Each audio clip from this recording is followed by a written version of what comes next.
Tās bija mūsu top uzvaras no 10. līdz 6. vietai. Pēc nedēļas piedāvāsim 20 gadus 5 lielākos panākumus. Bet 1998. gadā panākumu pret Roju izcīnīja Vefs.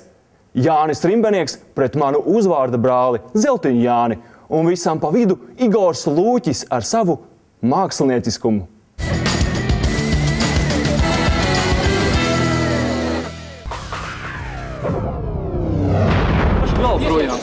Es varbūt piekrītu. Diviem nevajag. Jūri tev iedos sodu. Nav vajadzīgi. Jūs baigs jūtrīt. Tik retas ir tās reizes, kad pēdējo sezonu laikā pie uzvarām tiek VEF komanda, kas visu pagājušo gadu to vien darīja, kā ar saviem spēlētājiem apgādāja citus. Un par spīti tam Jānis Rimbenieks atkal ir izveidojis pavisam jaunu brigādi, kas savu līdera Edgara Tetera iedvesmot sestdien ļoti veiksmīgi tika galā ar Roju. Jānis Zeltiņš, kuru rīcībā ir rudītie Kaspars Krastiņš un Igors Lūķis, Pūta un Else, bet uzvaru, ko sākotnēji paredzēja rojieniešiem, paņēma Vefs.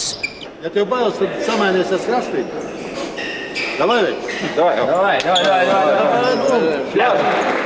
Rojas sastāvā šajā spēlē debitēja eks-liepājnieks Raimonds Liepnieks, taču ne sevišķi veiksmīgi. 35 minūšu laikā tikai 8 punkti. Nebija šī veiksmīga diena arī Lūķim. Tikai 7 punkti un tehniskā piezīme par mākslinieciskumu.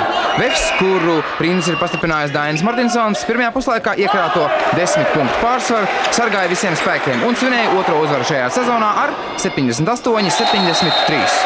Mēs diezgan nopietni trenējamies un tā kā es uzskatu, ka astotniekā mēs tiksim pavisam droši iekšā. Ja mēs būtu tā cīnījušies, kā mēs cīnījāmies pēdējās minūtes, es domāju, ka rezultāts varētu būt savādāk.